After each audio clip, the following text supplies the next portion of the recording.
Once you reach the top, everybody's working hard. Like, hard work is not the secret sauce. The secret sauce is like having the ability to like ask the right questions and try to like do things that people aren't doing, and like taking risks, not just like on the hill, but taking risks in your approach and how you do it, and like being willing to do different things. And I think that was what separated me. And I think because I wasn't good at a young age, I like experimented and played around and was like free to do that, because I wasn't like trying to protect some status. Like, I wasn't trying to like, oh, I'm the best kid at 14 years old. Like, I better just like keep on this trajectory and like trust the process and I'll be good. Like, no, there was no like trust in the process. I had to like do things differently and try different things in order to like try to break through, because trust in the process, I would have been a mediocre college skier.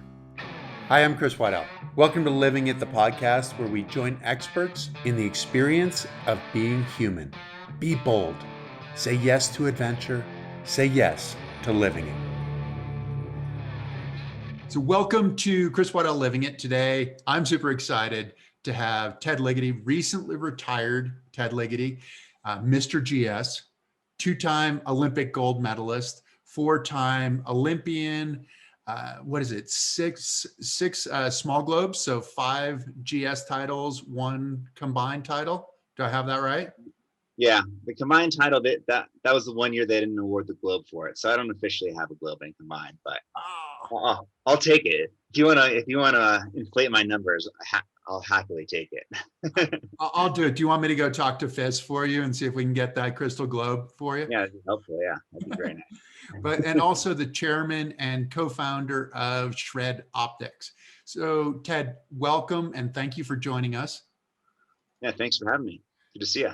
Yeah, it's great to see you. Now, we were talking a little bit beforehand because I'm just interested about retirement, right? Like, what happens in retirement? You said that it's not been great thus far, right? Well, yeah, so I retired, I guess officially like 6-7 weeks ago. World Championships is going to be my last race. I ended up having a back issue a week before World Championships, so I ended up ending the season, my career, a week early, which was a bummer, but not really that big of a deal in the whole consequential scheme of things, because I had already kind of decided on it. But the back issue ended up being worse than I thought I was having. Like, I had a cortisone injection in Europe because I was having like the worst pain in my life in my back.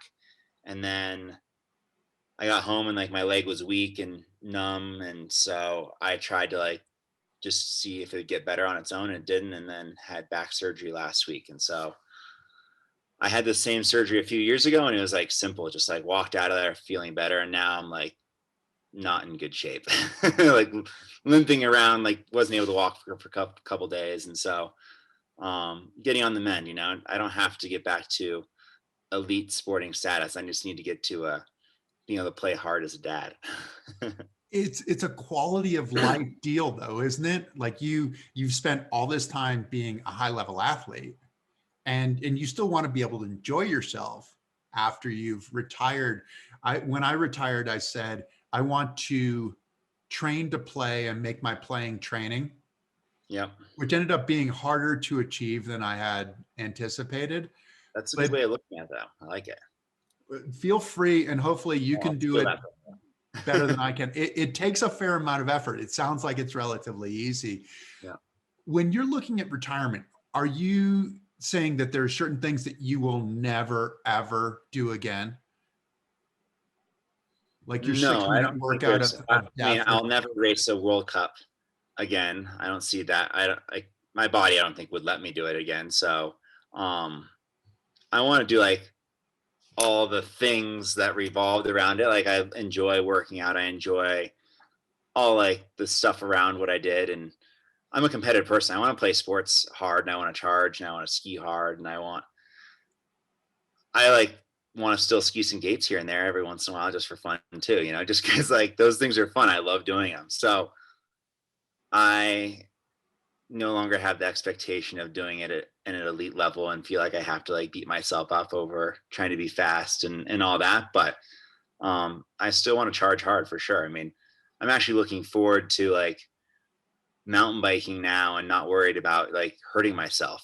Because I was always like, I've been mountain biking my whole life, but I've always been like too afraid of like jumping or doing anything too crazy because I was like, oh, if I like separate my shoulder in July, I'm not going to be able to train for 2 months, and that's going to ruin my season. So now I'm a little bit more free in that regard, but I have to stay healthy to chase these kids around. I have 3 kids, so it's a handful. Well, you're gonna have to stay healthy and probably trained to be able to chase those kids around.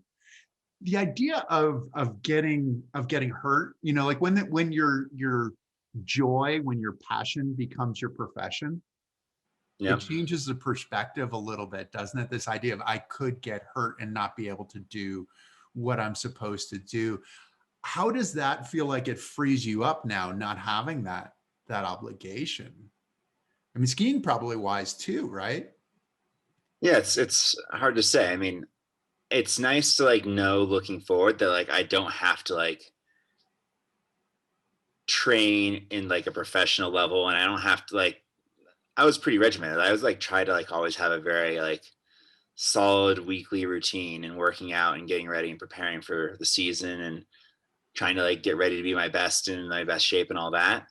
And not having to like do that is definitely a relief. Like my wife was like, well, like, why don't you just like like be done, but don't really say anything. And then like, if you want to come back later, you can come back later. And I was like, no, you can't just like, I can't go a summer of like, not like being in a waffling position. I either like, it's either foot on the gas. I got to like train hard to be the best, or I can like just do fun stuff. Like I can't do what I want halfway. I got to do it all the way or not at all. And so, um, it'll be a relief not having to like be in the gym 5 days a week. I still want to work out, but like those pieces, and there's like definitely sacrifices like traveling and being away from my family for a long time, like stuff like that. So there's like, it's a relief at a certain level as well.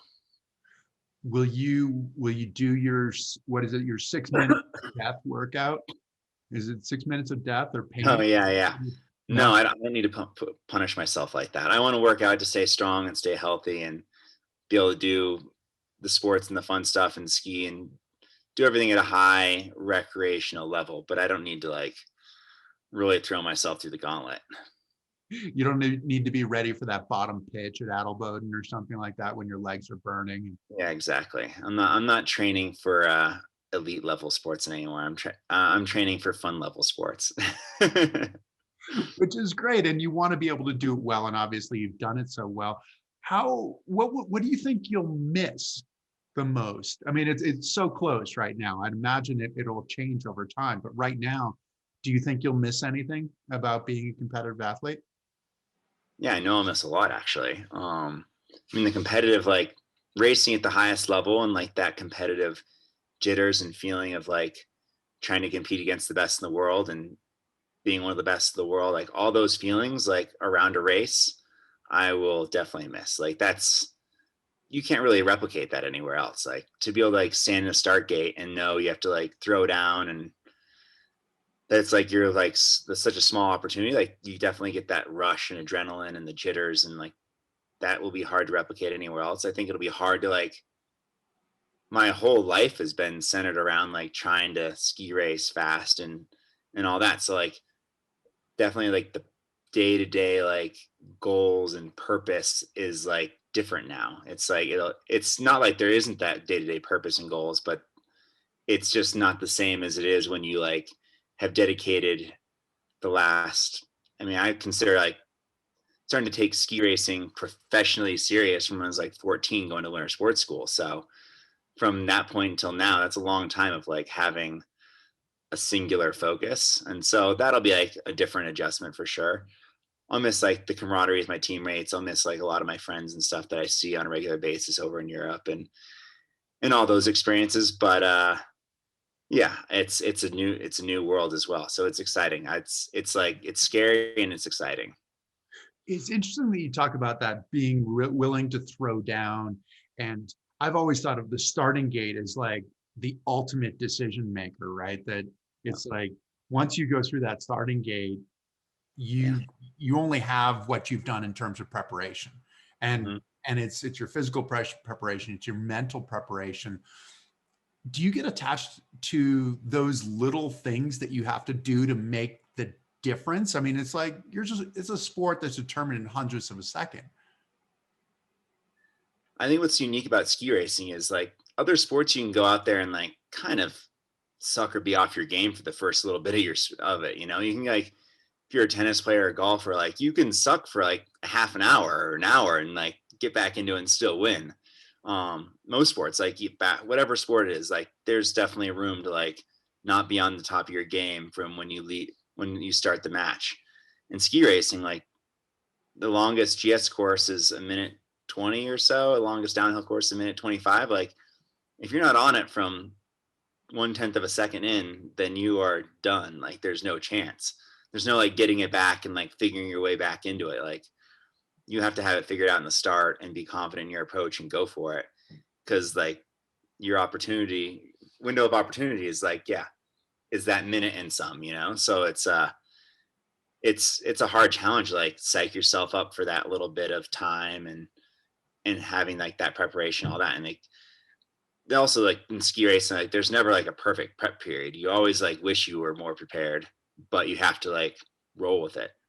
Um, so it's an interesting like sport in that regard. And I always kind of thought I might just be like building it up because I was a ski racer, but I think it's the hardest mental sport out there because it's always variable. There's no 2 days or two courses or two runs that are exactly the same. And your opportunity window is so small. And there's so many factors that you have no control over that can make or break your day. So that makes it really difficult mentally to be like on top of your game consistently at a high level. And it's really hard at that highest level. The differential is so small. Like to the naked eye, watching somebody ski. Luckily, we have the clock, right? That helps us out and goes, oh, okay, he was faster than this guy or whatever. But just watching it with the naked eye, it's really hard to tell a difference. And so you've got these like infinitesimal kind of little differentials, and you have to do so much work beforehand to be prepared, which I mean, I always thought that was kind of the intoxicating part of it. You at one point though were blowing the world away. I mean, 2.75 seconds. I mean, that was obscene. That was back to Stenmark standards. And I'm a little bit older than you are. I grew up watching Stenmark, who, you know, in a lot of ways he was the fastest guy, but he was also like beautiful as well. Like just watching him ski was like watching ballet. I think it was back in I think it was like 2013, something like that. There was a race at Beaver Creek and NBC did an interview with your mother. And you were killing everybody. And they said, well, so was this the way Ted always was as a kid? And your mother kind of chuckled and said, oh, no. Like all the boys used to beat him. All the girls used to beat him. Was that actually true? I think I was like the 5th or 6th best kid on the Park City ski team, born in 1984.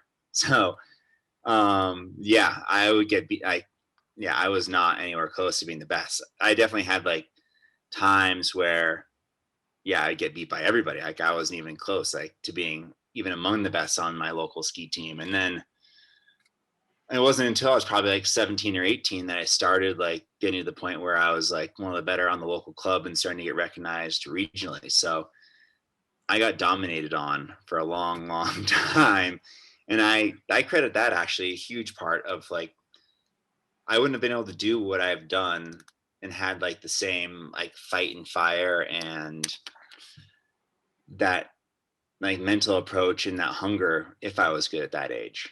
And I think like getting beat down and like being frustrated and all that was like what allowed me to like continue having that fire and drive once I started like reaching those next levels, and like was always pushing me. Like I always had to like work harder, but like once you reach the top, everybody's working hard. Like hard work is not the secret sauce. Everybody works hard. Like once you're at the top, it's like the secret sauce is like having the ability to like ask the right questions and try to like do things that people aren't doing and like taking risks, not just like on the hill, but taking risks in your approach and how you do it and like being willing to do different things. And I think that was what separated me. And I think because I wasn't good at a young age, I like experimented and played around and was like free to do that because I wasn't like trying to protect some status. Like I wasn't trying to like, oh, I'm the best kid at 14 years old. Like I better just like keep on this trajectory and like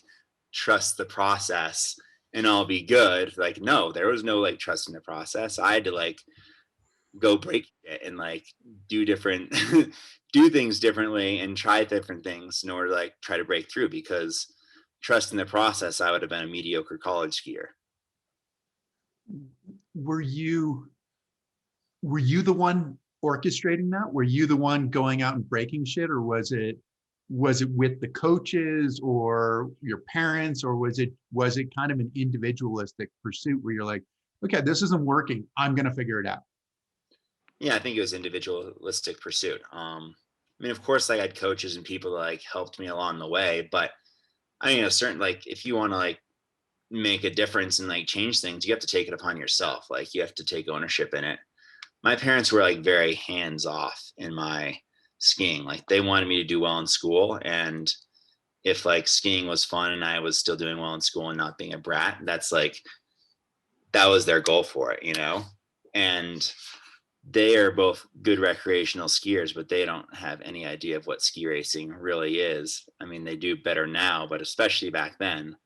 So like they had no hopes or goals or aspirations in my skiing. And I think that allowed me also to like take ownership in it and as my own thing. And like I was separate from them and I could do like that's what made me love it too. Like it was kind of a way to like be on my own and have some ownership and do my own thing with my friends. I mean, that was like also like part of it was just like pushing my friends. Like I think I was lucky growing up, like the first generation of kids growing up with carving skis too, was like it was new and exciting. And like so we would go like play after training. We'd go like do arcing contests and like so you could like, you know, arc on their elbow and like do all these things. And so yeah, I think it took like kind of doing it on my own and like having friends to be pushing myself, but also like if I was the best, I wouldn't have like been willing to do all those things too. So physical and mental as well. Yeah, I mean, I think the the physical, yeah, the physical side is just like being willing to like experiment with yourself. Mentally, I think like I was always good better in races growing up than I was in training, really. Not that I was good at either. I was getting my butt kicked at both, but I get my butt kicked by way more in training, and then in races I'd be a little bit closer sometimes. Um, I think I was always like good at like letting myself just ski, like not trying to like get not letting my head get in the way of my skiing. Um, which I think like happens so often in all sports, like your head just gets in the way. Um, It's the so biggest impediment, isn't it? I mean, your head in skiing, it seems like, skiing and golf and some of those other sports, it's almost like if you could detach your head, yeah, that exactly. life would work out, or the performance would work out a whole lot better. Yeah, You for talked sure. about free skiing as being such an important part of your progression and what you were able to do as an athlete. What does that mean? Why free skiing versus being in gates?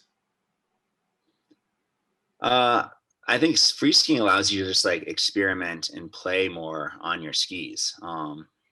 Like the gates are like such a fun constraint. It's like it limits you to where you can go and all that, and it's like it pushes you and it focuses you, but you also like because of those constraints aren't playing as much. And I think it's hard to like learn how to play in gates. It's like when you and that's like missed in all sports, but especially in skiing, is like the over professionalization of kids sports is like you're not just like going out there and like playing pickup, whatever it is. Skiing needs the same thing. Like free skiing is like the pickup of of our sport.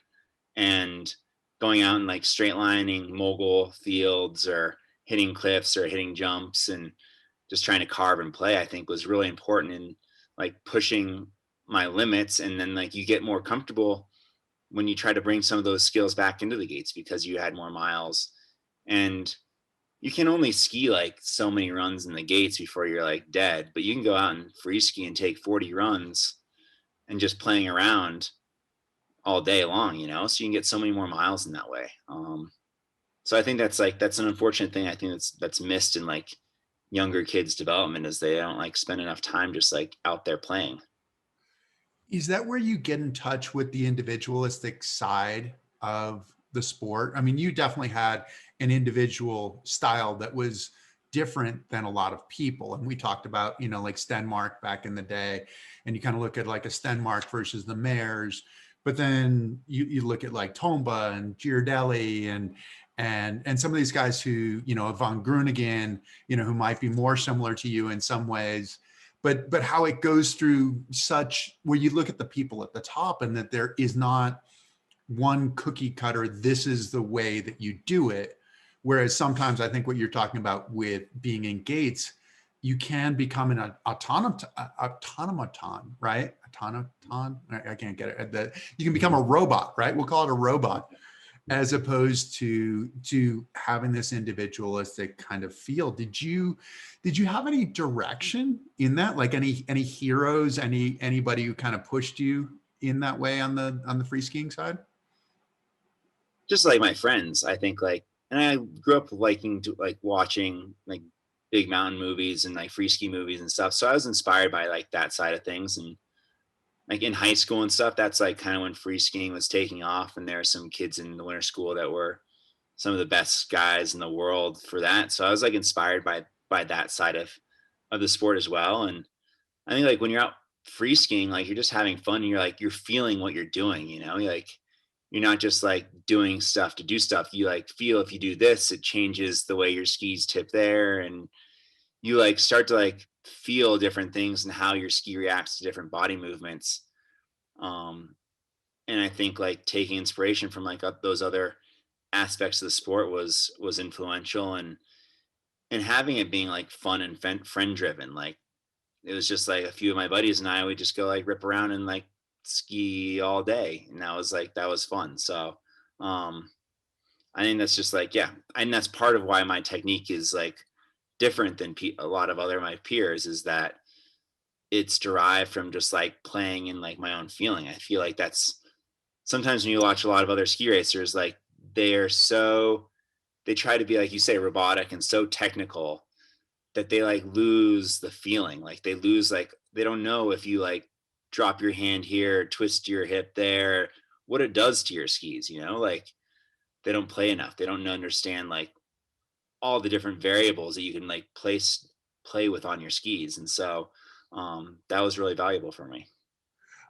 One of my favorite quotes is a Picasso quote where he said that it took me 4 years to learn to paint like Raphael, but a lifetime to learn to paint like a child. Yeah. And it seems like that's exactly what you're talking about, is like you get the basics, you know, not to call Yeah. Raphael basics by any means, but like you figure out how to do it, but then you figure out how to do it that fits yourself. Was it the fun that kept you going when you were getting beaten up on in sport in the races, or was it a belief that you were going to get better? I think I stuck with it. Yeah. Largely because it was fun, but it was like a large part of my social circle too. Like most of my best friends were still doing it. So I think like if I was doing it, I was getting beat by that much and I wasn't with my friends, I probably wouldn't have stuck with it, but I was with my friends too. So it was like, it was fun. It was social. Um, I loved like, I loved doing it. I was motivated. Um, so that's what stuck, why I stuck with it. If I didn't have any of those factors, would have been hard for me to stick with it. That's for sure. Well, it seems like you were pursuing it for the right purposes, right? That it was for the fun, for the enjoyment, for the social part, and obviously you're still working hard. When did things change for you? When did you start going from seeing everybody's back kind of thing to like people being behind you?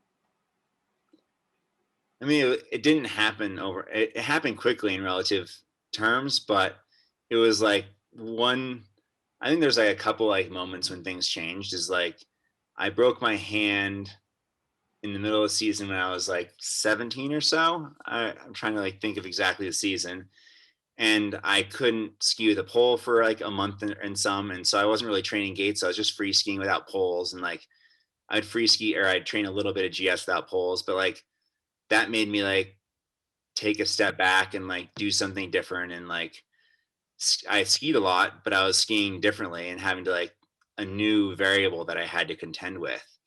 And then when like I could ski with poles again, I made this like huge jump forward. Like it was at the very end of the season I could race again, and I went from being like an okay kid on the Park City ski team to being pretty good regionally. And then the next season, like I broke out again, and I started in, like the 30s in fist races, and we're winning some fist races, and then starting to win a couple fist races by a lot. And I think just that like started to build. And then when I made the US ski team, I think like I just barely made like the US ski team when I was 19 by like the skin of my teeth the year after I graduated high school. And I think like having like the ability to like fully concentrate on it, but also like being I entered the ski team like thinking I was going to get my butt kicked in training, like in the gym, in on the hill and all that. And like when I started to realize that, like, oh, I was just as strong as these guys, and like, oh, I'm right there in training with them. And like all of a sudden I was like, oh, like this isn't like I've been building this up to be too hard all my life. Like I think actually like now I have like I had the skills, and like I started to like believe in myself more, and then it wasn't so built up in my mind. I think another like formative piece was I foreran the Olympics in 2002, and being like in the start and like in between runs with like my childhood heroes, and realizing they're just like acting almost exactly the same as like my 17-year-old friends and I in between runs and everything. Like seeing how human it was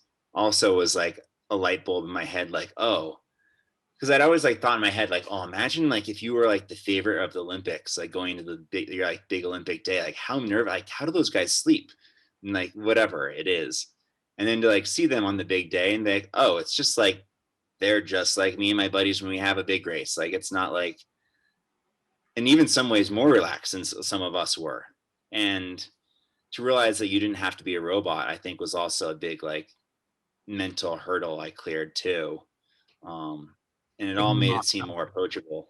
Yeah, taking them off television and like making them actually human, like flesh and blood. You went, oh, okay, they're not that much Yeah. different than I am. You, when you, so what, 2004 silver medal at World Juniors, Yeah. and then you went to World Cups after that, right? As a result of being there, you went and raced in some World Cups. And didn't you qualify? You know, like get a result in your first World Cup? My first World Cup was actually was my first race on the US ski team, actually. Like I trained all summer long. And then we had some World Cup, like a qualifying race a week before the World Cup in Park City, which is the last time they raced in Park City. And they let us development team kids do it just kind of for shits and giggles. Like, why not let these kids race? I ended up winning the time trial. And so I started racing World Cup pretty much right away. And I was kind of bouncing between World Cups, NORAMs, and Europa Cups that year. And then was, silver at World Juniors. And then the next race was in Kranjska and qualified in the second run there. Ended up having like a really fast second run. I fell 3 gates from the finish line, still finished 23rd. But if the race had finished 3 gates earlier, I would have been fourth place. And I was like, oh man, I have like, that was like another realization, like, oh, I can like be amongst the best in the world with these guys. And won a Europa Cup a couple days later with like the same World Cup field. And then the next year was, in the top 15 most of the races. And so, that was a big step forward. Well, I remember talking to your father at Jan's Winter Welcome, and it was the night before Solden. And so Yeah. this was 2005, right? So you were starting 64th or whatever, and we were kind of talking, and I remember kind of saying to him like, Yeah, well, that's tough. Like you got to pay your dues and you're starting so far back and then eventually hopefully he moves his way up and then but then you ended up what 23rd this the first run and then ended up 8th the second run. So my Yeah. theory was completely wrong. Do you attribute your success when you made it to the World Cup to that difficulty that you had kind of earlier in your career or what can you attribute it? 100%. Yeah. Too. Yeah. Growing up and not being the best is like, yeah, it gave me that fire and gave me that drive and that willingness to try things other people weren't doing. And I think like a lot of people struggle when they like on the in skiing when they like reach a ski team, they like feel like they have to like do every step. Like they have to get good at NORAMs and they have to get good at Europa Cups and they have to get good at and they have to like build confidence in each level. And I was like, oh well, like once I'm with these guys right now, like why am I not like with them and beating them in like races? And like so why like go through all these steps? Let's just jump straight up there, like why mess around in like the trenches when you can just like you can just be good right now. Why not just be good right now? That's like I say this to like kids on the ski team all the time. They're like, "Oh, I just got to trust the process and I got to do this and that." And then I was like, "No. Like you are better skiers than these guys, some of these guys winning right now. Like just go do it now. Like why not? What's better time than now to like step up and actually like ski the way you know how to ski?" And I think I was able to like make that hurt, like jump that hurdle quickly. Like I didn't have to like, once I knew I was like fast enough, I was like, okay, then let's just be fast enough. Like, let's just do it. Which is an awesome mindset and a really Yeah. hard mindset to have. I mean, skiing is Yeah. a sport that can beat you down, but you also have the disadvantage of starting 64th. So the course is a little bit different at 64 than it is at one. So paying those dues and recognizing that you were fast, that to me is like the mental fortitude to be able to say, I'm just going to believe it when these guys behind me are getting ready to pull the course. Like they're like, okay, go Ted. We're going to take the course down once you're done. Like you're an impediment. You're slowing us down. We're going to take the course down and reset the second run. So to be able to is that it's just interesting, just the mental mindset to say, no, I'm going to be fast now. You said to growing up, but is that just is that something that you're able to maintain throughout to be able to have that sort of click in your mindset to say this is the job, I do my job and I don't worry about it? How does that work? So we were talking like earlier about like the mental side of ski racing is like, I knew going to that race, I was beating Bodie and Darren, who were like the best guys in the world in giant slalom and GS training. So I was like, well, like in training, I'm one of the fastest guys. So I should just like ski that way in a race. And if I just ski that way in a race, it'll be fast enough. And like Solden, it was like icy and it was good conditions relatively to start 64. Like Right. there are some races, if it was a different hill, I would have had no chance in certain conditions of qualifying from there. But it was like good conditions, so I skied well. And then I was skiing on a fresh course and in better conditions, and I just it's I feel like sometimes people like are like, oh, winning is so hard. And it is. It's really hard. But sometimes winning is really easy. Or sometimes being good is really easy. You just have to do it. Like if you have if you already like have the skills and feel like you have the skills and are like at that level, then like just do it at that level. Like why not just like follow through? And that's kind of I guess how my mindset was. Like I was there in training with those guys, so I should just ski that way in a race, which is hard to do. It's a really hard mental battle to do it, but it's just a matter of like saying yes, I'll do that. Well, especially in a two-run race, right? So the two-run race that sometimes if you're starting 64, like just getting a good result out of that first run can be an emotional journey and Yeah. exhausting. And you see a lot of athletes who coming from the back have a great first run and then have the opportunity, like, okay, you're starting first now. Like you have a clean course. This is exactly what you want. And hook, 3 gates into a slalom or something like that, and have missed the opportunity that they've built for. Is that something that takes sort of preparation and anticipation, like before the race, knowing, okay, first run, I know this is what I can do. I'm going to expect to be here. I'm going to expect to have a second run. I'm going to expect to have a decent course, as opposed to having it be a surprise? Or is there a mindset that you say, look, it's a 2-run race and I'm in it to win it, and I'm going to do what I have to do to get both runs to be as fast as possible? Yeah, I guess like I didn't think about it in like tactical ways. I thought about like in the simplest terms of just going out there and skiing at my ability. And like I feel like a lot of like the younger guys, they get their first run, they just want to like score some points.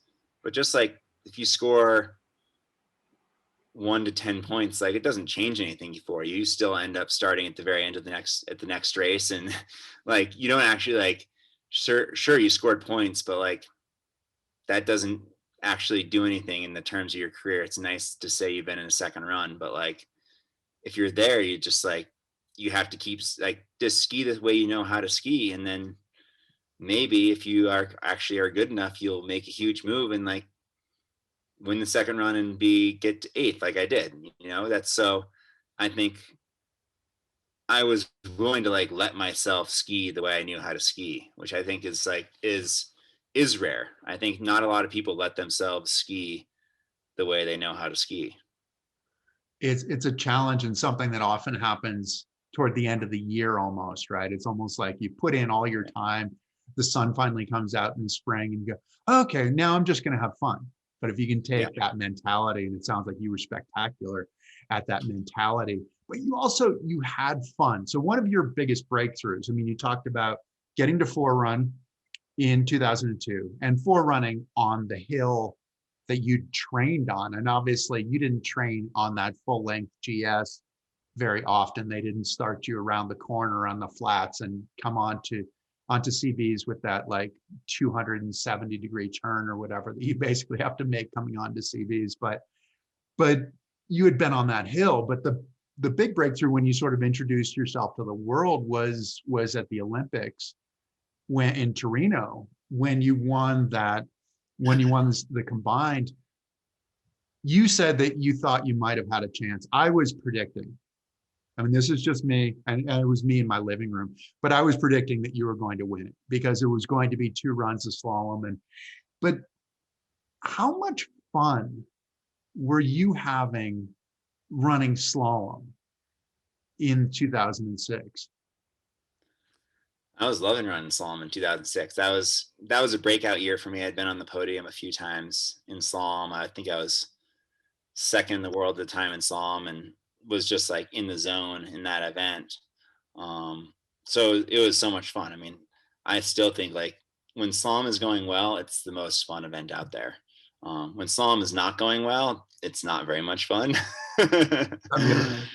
Yeah, but at the time it was going well, and I was like skiing well. I was confident, and I I thought it was like I had a good chance in the actual slalom, like true slalom event. But in the combined, my downhill was not very good at the time. I mean, it was like okay if it was steep, but it wasn't like elite level. Um, so I thought there was a chance. And actually, like that morning of the event, I was riding up with one of my buddies on the Norwegian team, Kjetil Jansrud, who is still racing. He's became one of the best speed skiers in the world. But at the time, he was also a slalom skier, actually. And we Did he were at World Champs? Was he first in the World Champs and you were second? Is that how that worked, or was that? no, I don't know what he was. Rafael Fessler, who never ended up doing anything on World Cup, won the World Juniors. He was second in this giant. Jansrud was second in the giant slalom, I think. Okay.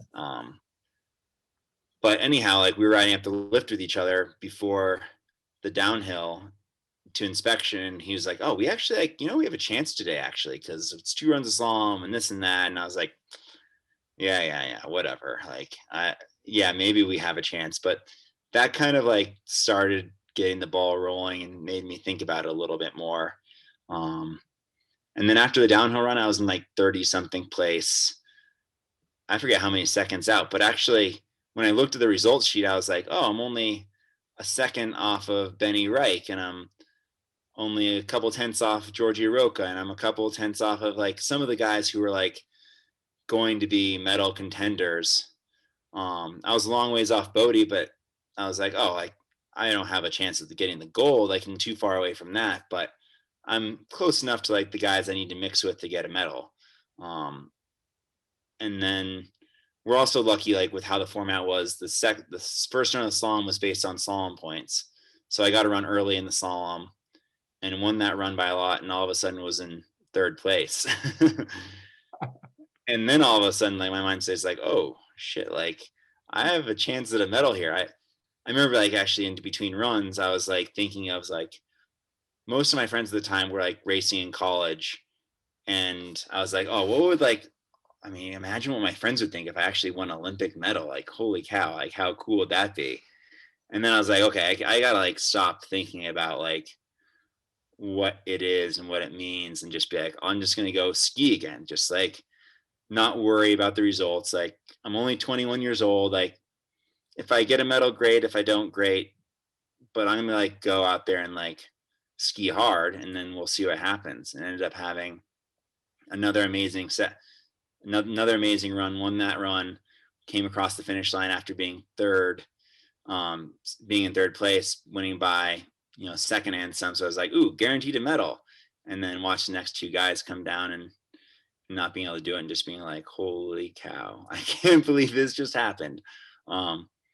Having my teammates Steven Nyman, Scott McCartney come out and like tackle me, and like knowing I just won, I was just like, that is wild. Like I couldn't believe I just achieved a childhood dream in my first Olympic event, and was just kind of like bewildered by the whole thing. Just to think of like achieving a childhood dream like right off the bat kind of in your career was unfathomable. I still like pinch myself today when I think about it. What did you do when you crossed that line? So you'd had a run of downhill, a run of slalom, and you crossed the line. And what did you do when you crossed the line, like in the finish area? I mean, I instantly looked at the clock, saw it was green by a big margin, did like a big like swooping, like I call it a Fibonacci turn, big arcing turn. Yeah. And actually like the camera guy was in the way, so I wasn't able to finish it all the way off. But just like beyond excited. Yeah, but that was before. I mean, you still had Benny Reich, who won the run, who was in first place, right? To come, and you had Kostelich to come. I mean, two of the guys who were two of the best combined skiers and who were both legitimate contenders in the slalom to come. But it was almost like this Fibonacci turn was a celebration that was separate from anything that had anything to do with a medal. It was almost like a celebration of your run as a spectator. Is that something that was actually going through your mind? Am I accurate or not? Yeah, I would say it was like a celebration of like feeling like I had just had an awesome run, and knowing that I just got a medal. Like I was going to be pretty much just as happy if I got a bronze medal or if I got a gold medal at that point, like the color matters a lot looking back on it, of course. But at that time, like a medal of any color was going to be just as cool as anything else. So I was just psyched. I figured it was just going to be a bronze medal too. I thought maybe I had a chance to get a silver based on how the run went, but I wasn't trying to do those calculations. I was just excited to have the medal. Which is so cool. I remember seeing you do that because Adelboden was the combined before that, I believe. And remember watching you, and there was just one run of downhill and one run of slalom there. And I remember watching you and going, he's got something going on that is just helpful. Because I mean, you're talking about the idea of free skiing. You're talking about the idea of skiing to your ability, but one of the hardest things to do in skiing is, and this sounds so counterintuitive, is actually to have fun, to go out there and have fun. And you looked like you were having fun, and I was like, okay, it looks like he's set up for success. And were you able to was that something that you felt like you wanted to bottle, like this idea of like, I'm having fun, like remember this moment? I mean, I wish I could bottle a feeling after any win. I mean, especially that win.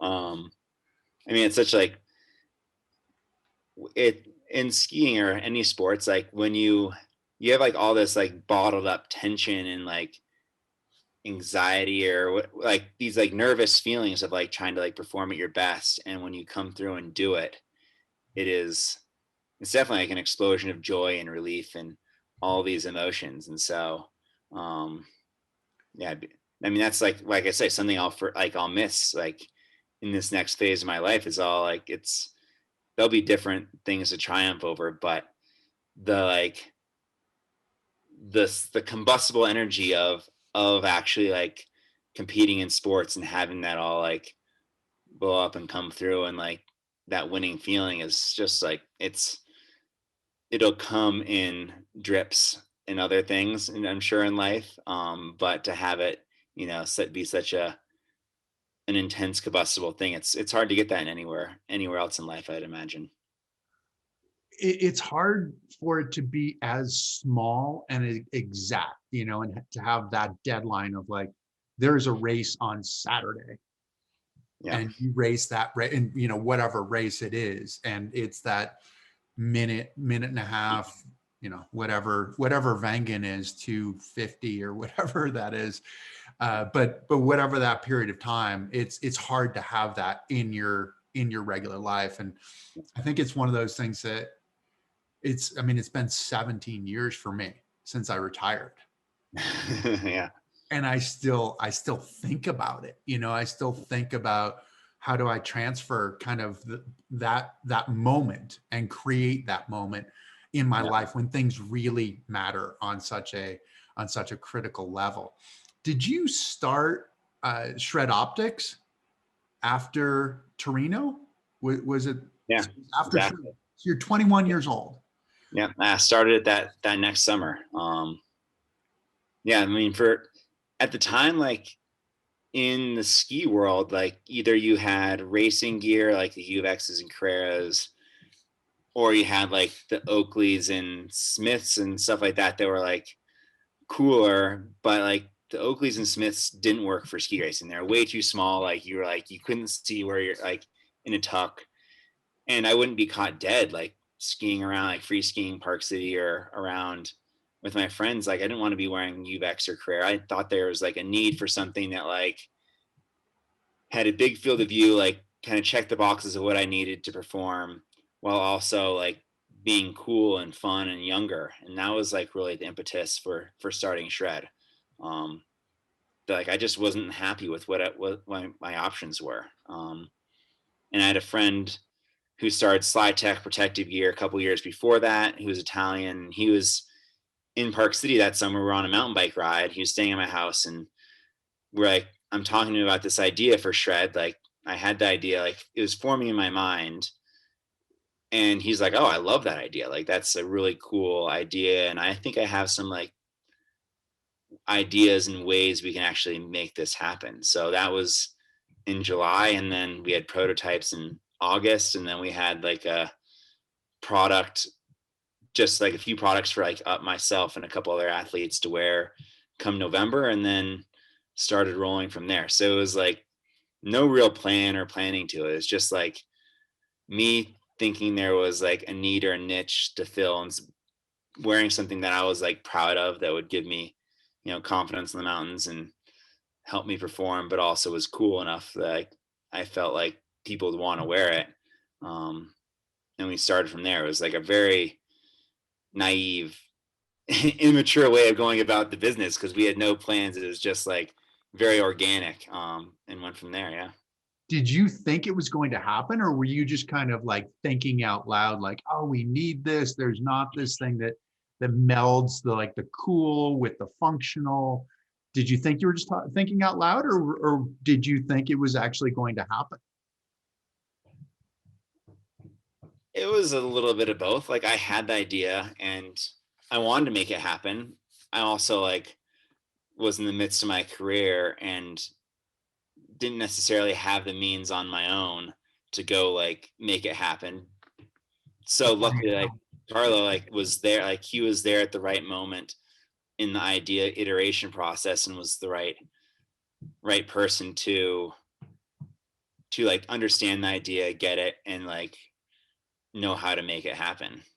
So it was like kind of the perfect marriage and combination. I mean, neither of us were like really burgeoning business people. We just both had a passion for the sport and wanted to like make cool products. I mean, he's a engineer by training, and he'd originally started like the production stuff just as like a little side project of his own. He was like making parts for like Formula One cars and helicopters and stuff like that as an engineer, and just made himself these cool carbon fiber shin guards. And that's like how we originally met, was just prototyping stuff with each other in that regard. And then that developed our friendship, and he had like the wherewithal and like the the initiative to like take it that next step.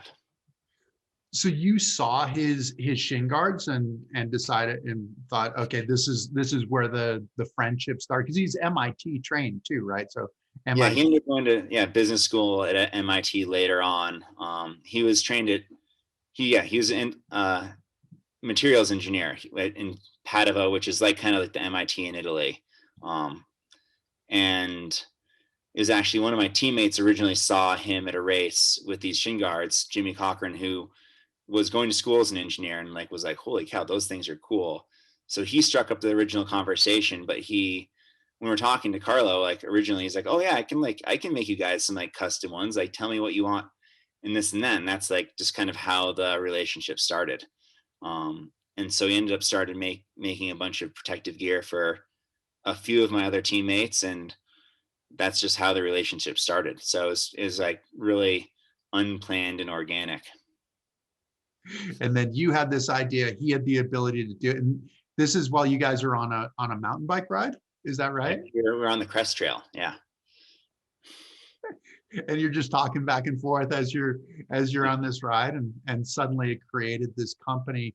Yeah. But so the company in a lot of ways is melding what's cool with what's functional. But you have serious like core values that you've put down on paper Yeah. that are where, when you started doing this, I mean, it came out of an organic sort of thing, but when it started becoming a company, where did your mind go? What did you want to do with this company? I mean, I always wanted, I guess, even when I started, I always had like an idea out towards like the future. I knew I'd be done with ski racing at some point, and I wanted to do something on my own and have something that was different and be involved in the industry. And so I had like kind of this like foresight in that sense, but it was just like it was kind of like a fun project at first. Like it wasn't really about the corporate piece of it, but as we like grew and started figuring out, and as both of us matured, we like both felt like we needed to like figure out how to get our act together and like run it in a better way. And just like, so like the company now is like a reflection of like of our maturity and growth in that regard. And yeah, a few years into it, like as it was going, it was kind of like getting too complicated for him, and so he went to business school um to like help us kind of like figure out how to like run it a little bit more smoothly. And you know and it's a challenging business, but we were both so passionate about the sports that we're in. I mean, protective gear and eyewear, and trying to like keep people out in the mountain longer, boost the confidence on the mountain. Um, like these are things we're really passionate about still to this day. And we always wanted to make products that like we were super proud of and psyched to wear, and that would help us and our friends perform better. And that's still what we're doing. So that was always, that is and always the goal of it. And trying to like build it. I mean, we're like in a independent small company in this world of conglomerates in the ski world or eyewear world. So it's a tough uphill battle every single day. But it's exhilarating at the same time. Can I read the core values? I actually wrote these down, Yeah. which I think are great. Build products of our dreams. Hmm. Cool. I mean, which is one of those that you want to stick to as you grow up.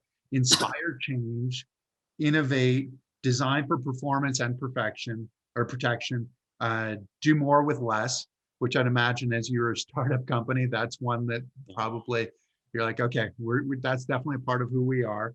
Uh, Amaze our customers, fight to protect our playground, which is cool because you've definitely, even though you say you're a small player in a really big pond, Yeah. you are concerned about giving back, uh, Yeah. which is great, and giving back to the environment and continuing to be able to ski and mountain bike and do all these things. Be humble. Does that come from being a ski racer? I mean, it seems like ski racing can beat you up if you're not humble.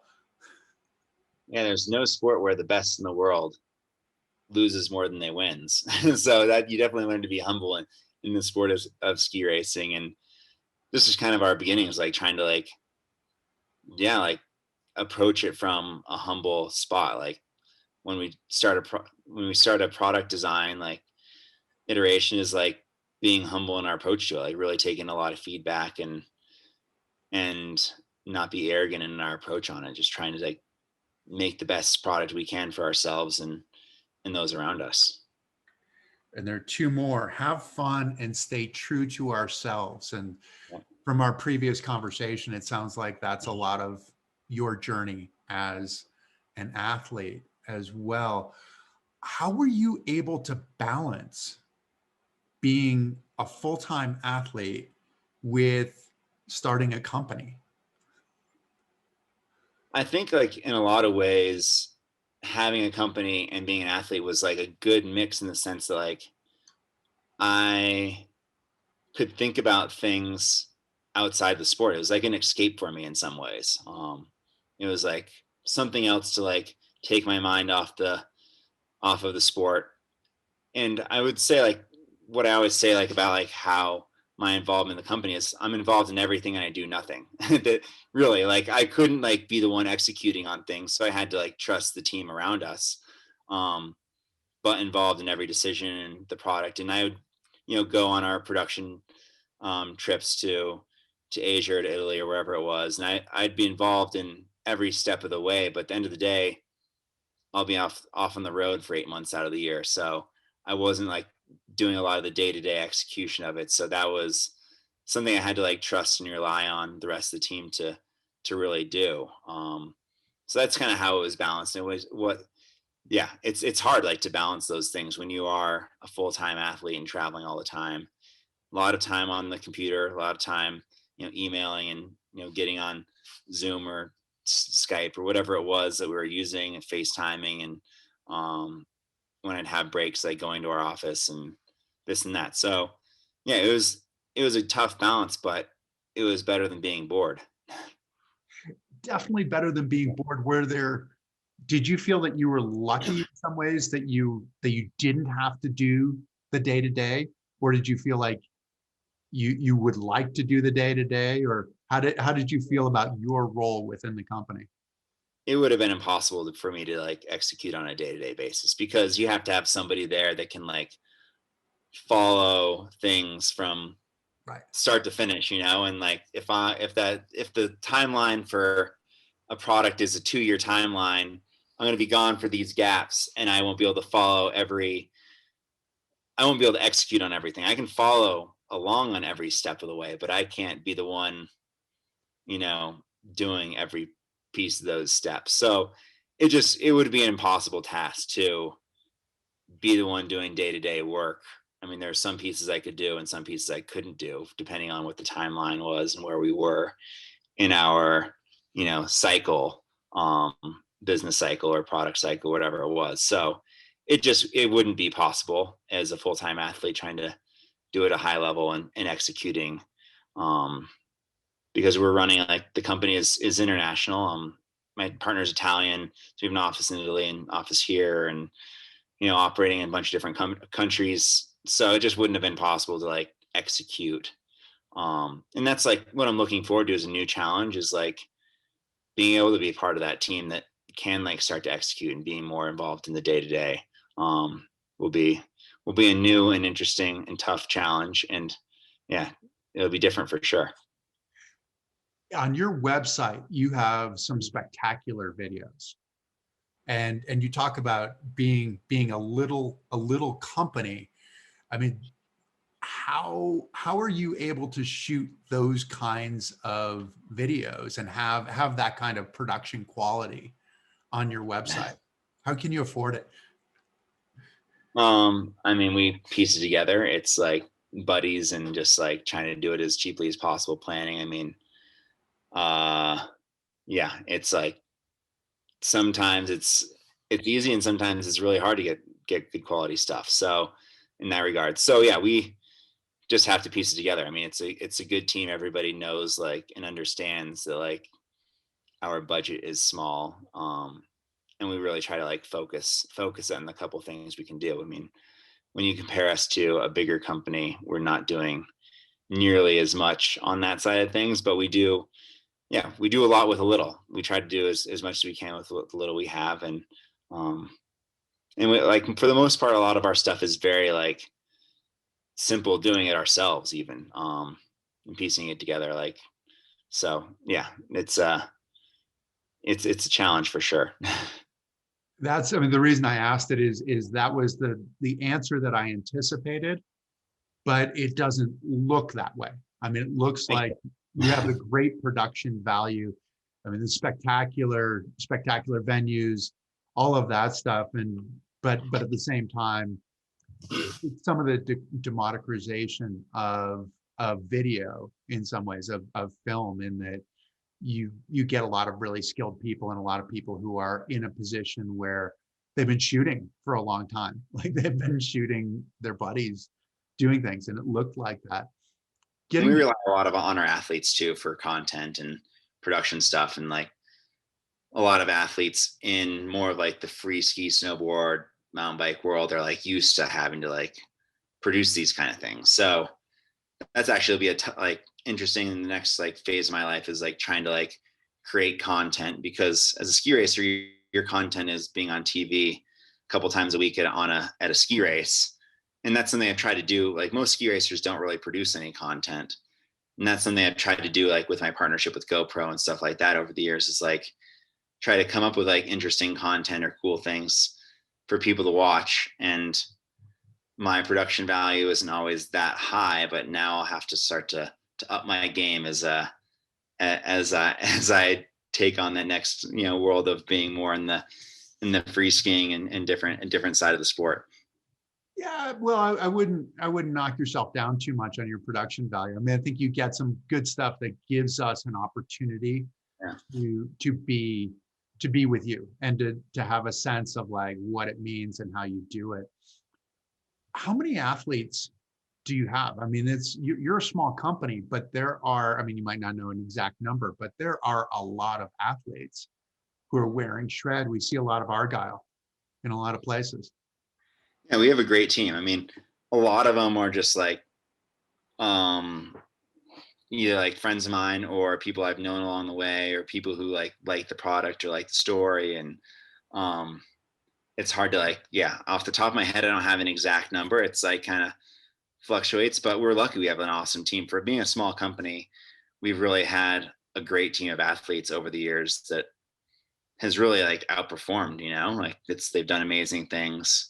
And like that's like one of the most proud things is like when I watch like a ski or snowboard movie and there's one of our athletes in it, or watching a ski race and watching like I took a lot of pride in like my two fave who won the world champs in GS, like on our product. Like it's really cool to be able to like watch some of my quote unquote maybe rivals or competitors, but watch, like wearing my stuff and winning and all that stuff is a lot of fun to be part of. And and it's cool to like see people that are my competitors wearing my gear and being psyched on it. It's fun. That's got to be a fun and sort of weird thing in some ways too, right? Just to, like, these are your direct competitors, and then Yeah. and you're looking at them wearing your gear, and you go, wow, like that's cool too. Just hanging out in Yeah. the start, going, wow, like you're on my gear. Like this is, it's got to be one of those that's a bit of a trip as far as your mental view of it is concerned. Yeah. You're creating this company, but then you're coming back, and you went from being a slalom skier. I mean, it seemed like you were a slalom skier to suddenly being a GS skier, and your first win was in GS, Yeah. and which was one of those crazy wins as well, right? That what was the I mean, separating like first through sixth was like 600ths of a second or something like that. Yeah, I mean, when I grew up, I didn't want to just be a specialist. My heroes growing up were the Amats and the Schuses and people who could win in every event or were on the podium in every event. I loved skiing downhill. I loved skiing Super G and GS and slalom. I loved it. I loved all the different disciplines. It just so happened that I came onto the World Cup as a slalom skier, and you kind of get funneled into trying to like break through in one event. But giant slalom, I think, always like suited me best in the sense that it was the most similar to free skiing, is the most similar to what I did outside the gates and just like messing around on my skis. It had like the ability to like have the most like time in the turn where you're like turning and you could play with it. And so it just suited like my mindset and my skiing and growing up and how I grew up doing it. So I guess it was like natural that eventually like I kind of transitioned more to that side. But I think one of like the most proud things I am in my career is that I was able to get on the podium in every discipline. Was able to be on the podium and down in a downhill, and won world championships in Super G. So that's like one of the most proud things in my career, is that I was able to like be good at those other disciplines. Obviously, not anywhere close to the extent that I was in giant slalom, but still be competitive in those disciplines is something that was always a goal of mine. Well, in your defense, you set a pretty high standard in giant slalom. If you were that good in the other events, that would have been truly phenomenal, and almost unbelievable in Yeah. a lot of ways. Yeah. But Yeah. when did that start? When did it start happening in GS? I mean, you got the first win in GS on the more shaped skis. It was actually funny to watch you pick up your ski after your first win, because the ski just looked so short, right? Yeah. I mean, even just going back and forth, like, I watched some Stenmark to prepare for this, and to watch like him skiing back then, to watch you skiing, but then to watch you skiing on the more shape skis Yeah. after watching you ski on, I mean, what are you skiing? What is it, like 198 or something like that? Is that what you were skiing? Yeah, 198 is what we were when the last GS ski I skied on was a 198. So it's still pretty long. I think when I was when my first World Cup, I was in 193. So we were always kind of in that 190 ish, 190 to 195, 198 range. Yeah, like I said, I grew up on the first generation of kids on those shape skis. So like I was used to like skiing with that side cut and playing with it. So yeah. And then the FIS determined that those skis that you grew up on were unsafe. Oh, yeah. And then they were going to go back to the skis of a previous generation. I mean, golf is probably similar, I guess, in some ways, right? Where there are things that the general public can buy that are actually better in some ways than what the tour guys can use, because there are rules against it. But how did that time when they changed the skis, did that change your approach to your skiing, or was it just another step in the evolution of it? When they made that rule change, I mean, I definitely was like very angry and against how it went about and everything, just based on that we didn't have any athlete feedback, and it was on safety, but there was not really any like data or like realism about it.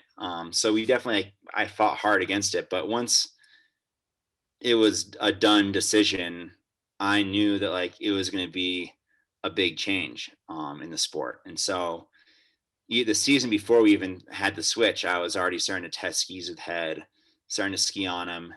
And so I knew earlier than anybody else that it was going to take a different physical demanding side on the dryland side, but also like you're going to have to make some adjustments in both your skiing and in like the rest of your setup to adapt to these skis.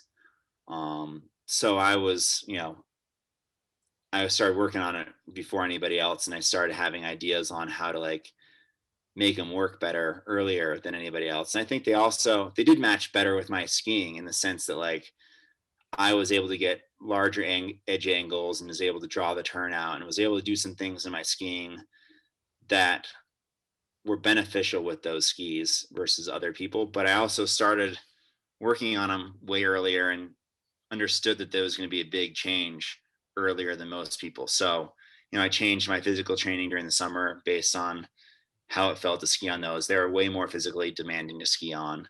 And I changed some things about my setup and my skiing and stuff to help me adapt to those skis. And that ended up, leading to some of the best years of my career. It really did. I mean, it was amazing what you were able to do in terms of, winning a race by 2.75 seconds. It's one of those that you might not be making many friends with your competitors, but just so cool when you're doing it. But it looked like you were taking an approach. I mean, you took a different line where you're getting up higher and starting to turn earlier and belly, but it also looked like you had fallen in love with the idea of arcing turns and just arc to arc to arc to arc, which is what you could do on the shaped skis. Yeah. Which was far more challenging.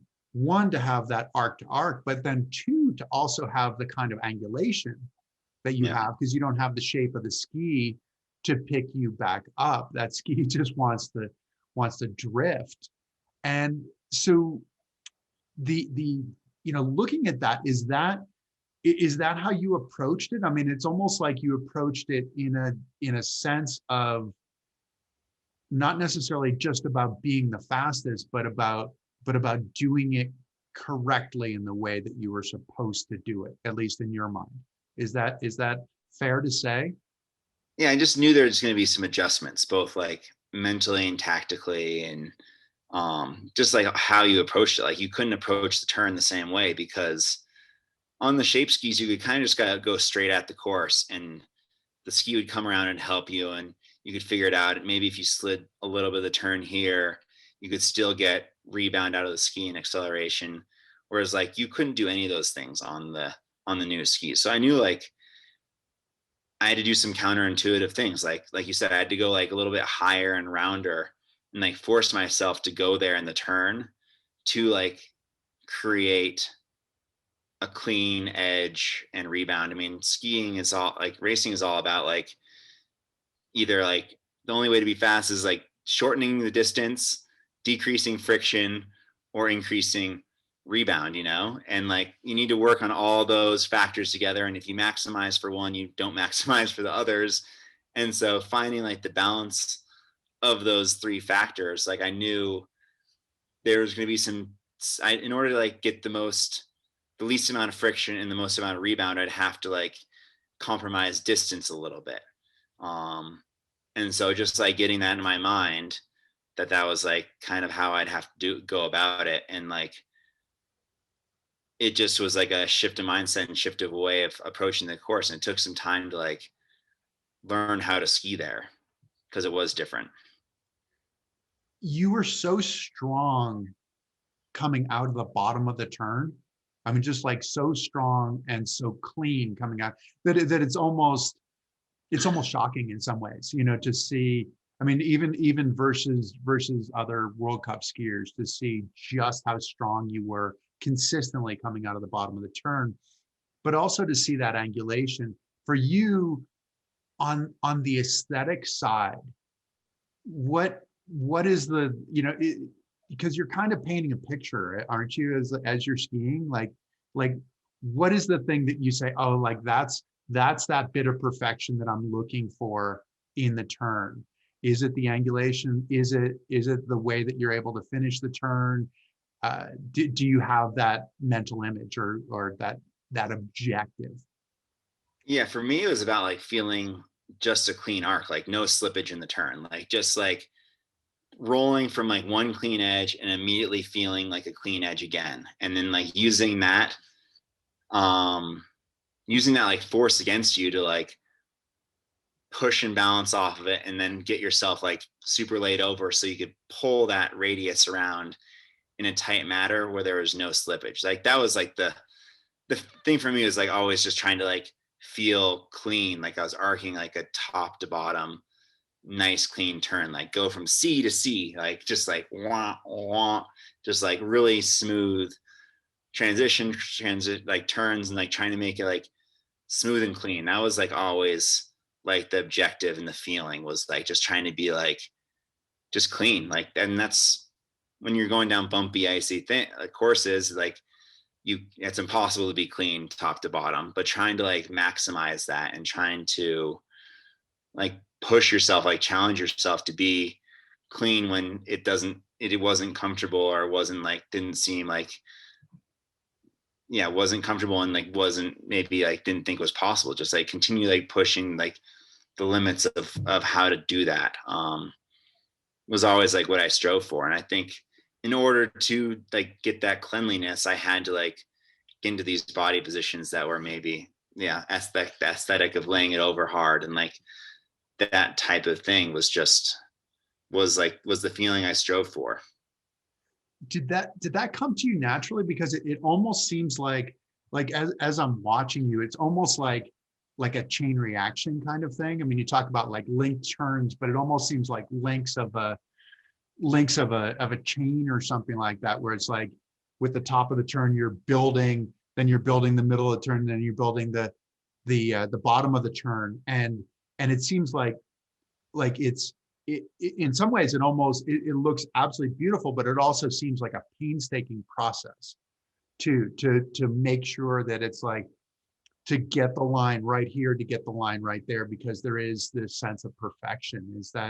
Was it an exhausting process, or was it a beautiful process for you?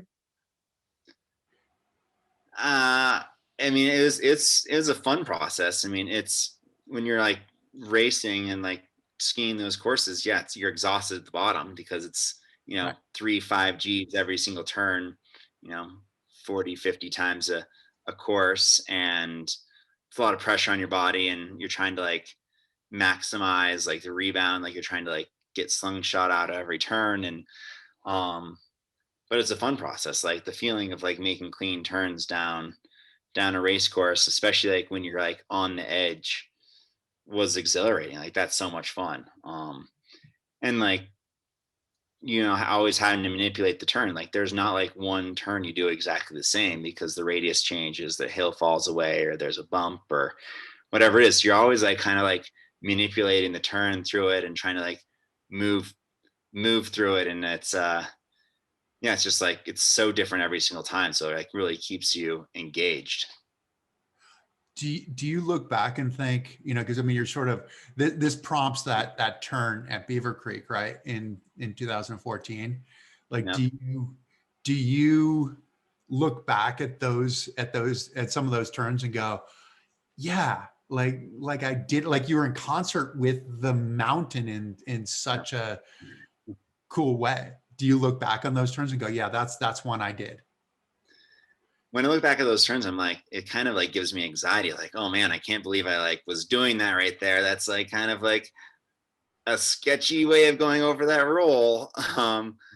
So yeah, it's I mean, when you're in the moment of doing it, it all makes sense, and it feels good, and you're like trying to like push. And when you look back at it, sometimes you're like, whoa, that was sketchy, dude. Like as cool as it looks and everything, that was like you were you're right there from going on your side. So um it's funny, like you watch something like that, and like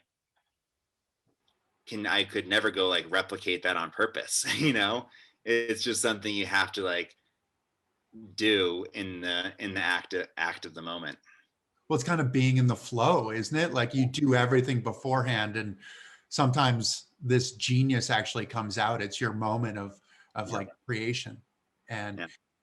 so we started with the idea of retirement, and you're in retirement, but you have some cool stuff both with shred optics Yeah. going on, because a lot of people when they retire, the hardest part is thinking that you'd given your life to something, and now what do you do? It's almost like your life and your youth, and Yeah.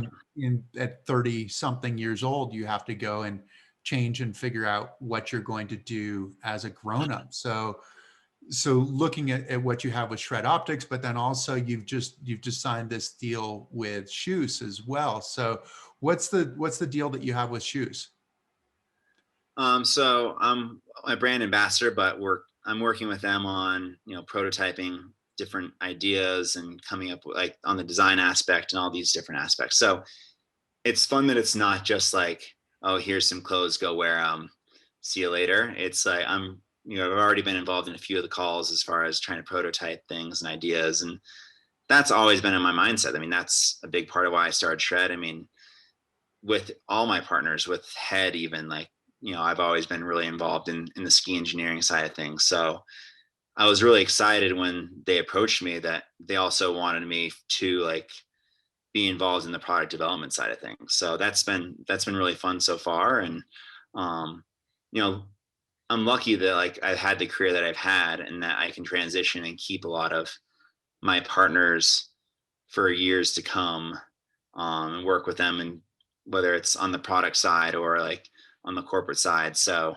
I'm lucky in that sense that like I have stuff to do. Obviously, it's not as like intense, or it's a very different job than it was before. But um, yeah, I mean, it's like I think once we get out of COVID, things will like return to more normalcy, and I'll start being a lot busier than I am now. But it's yeah, it'll be an interesting challenge, and it's cool to like have these different roles with these companies and partners that I can help, try to push forward in my own little way, as well as being as well as being an athlete. It seems like you've always been one who has grown within the situation, right? And are there different challenges that you're looking at in terms of the new jobs? I mean, the product development is stuff that you've done, but as you continue to develop and as you're not necessarily gone for 8 months out of the year, are there things that you're looking at saying, okay, this is something that I want to do that will make me better as as a partner in Shred, as a brand ambassador for shoes and for Mhm. whatever else you're going to do? Yeah, I mean, there's definitely different skills. I'll definitely be required in the next phase of life, and definitely like yeah, I'll have to I'll definitely have to like evolve for sure. Because I can't just rely at this point. I can't rely on just being like a so-called star athlete. I have to like bring more to the table than that nowadays. So that has its challenges, but it's good just to like not just sit there and rest on the laurels. It's you gotta like evolve and grow into these things. So um, yeah, new skill acquisition. I definitely have to work on that. Well, heal up first. What's the so three kids, right? So Yep. Jackson's going to be 4, is that right? There'll be 4 this summer, and the twins will be 1 this summer. So we have our hands full. I feel actually lucky in retiring to like having kids. It makes it like it gives you so much purpose in it too. So that's I feel lucky in that sense. Versus some other athletes I've known retired, having kids like gives you so much purpose and perspective, and so that's made it a lot more enjoyable these first 2 months of retirement. I would imagine that's got to be, and it's almost like time that you've been given. It's like a gift that you've been able to spend time with them. I'd imagine, especially during the winter. What will be the message that you want to tell them, like as they get into competing and having done everything that you've done? What will you tell them? I mean, I don't want to push them into whatever sport in any direction. I mean, if they want to be ski racers, that's fantastic. I don't want to be their coach. I will support them in whatever their endeavors are. I want them to ski race to the point where they can go anywhere in the world with me and keep up and ski at a high level. So that's ski racing until you're like 12 years old, probably. But if they want to pursue it more, that's great. If they don't want to pursue it, that's fine with me too. I want them to, I think one thing's like my parents always instilled in me was like the sense of ownership and like having an individual goals and your own pursuits and all that. So hopefully I can foster that in them and they can find their own ways and ways to be their own individuals and ways to express themselves at a high level and whatever that is they do. And hopefully I can instill some of that work ethic that I have and that individualistic approach and all that. So it'll be interesting. I mean, it's definitely a very different and challenge parenting is than anything else. That's for sure. Exactly. They're so young right now. What do you think the story that they'll tell about you will be? I mean, I think Jax will maybe remember a little bit of me as a ski racer. I was like part of my goal is like before this year, I was going to try to go through the Olympics and have him come to Olympics with me and have that be something that maybe he'd remember and could carry with him. It didn't end up going that way, and it wasn't going to be. Plans don't always, they change. So, but like it's kind of funny. He goes to Deer Valley Academy and they ski a couple days a week, and he like a few weeks ago he brought home like a medal from it. And he's like, "Oh, Daddy, look what I won!" And he's like, "I was like, oh, that's cool. Daddy's won a couple medals too." And then we went out and like had to like it took us a half an hour or so to find my gold medals, and he like thought they're so cool. And then he was like wearing those. Let's go show Mama our medals. And so he kind of, I think, has a little bit of a very rudimentary understanding. I mean, 3-year-olds, they understand nothing and they understand everything. But it's cool. So, I mean, I think these days of the internet, they will definitely see what I've done. But yeah, it'll be cool to see what they learn. And, I'll probably just be their parent and they'll be annoyed that I'm around and, I'll be that annoying dad, but hopefully they can look back and be like, Dad did some cool stuff. Well, that's one of your core values, right? Be humble. And you can go from having been like really cool or thinking that you were really cool to your kids going, "Yeah, Dad, you're not nearly as cool as you think you are." Yeah. Ted, thanks a ton for joining you. us. And, I just hope you heal up quickly and get back to enjoying life after retirement. And thank you all for joining us today. If you like what we're doing, please subscribe. Please follow us. Apple, Spotify, YouTube. You can see this on YouTube. You can actually watch us on YouTube. So please tell your friends and please subscribe. And thank you very much. And thanks again, Ted. And look forward to actually making some turns with you. Yeah, I wrote a blog at one point and I didn't know that anybody actually read my blogs. This was before Sochi. And I wrote a blog, and so it was right like the week before Sochi, and I was skiing at Deer Valley, and I was like, wrote it about like trying to ski like Ted, like I had my hip on the ground and all that stuff and everything. And I think I was there the next week, and your mother came up to me. She's like, "That was a great blog," and I was like, "Oh, you read that?" Like I just thought it was almost like a diary, that nobody actually read it. So I've been trying to ski like you. I'd be more than happy to jump in behind you and try to copy you as best I can. Definitely have to take some turns. That'll be fun. That'll be great fun. All right. Well, thanks a ton. Thank you for joining us.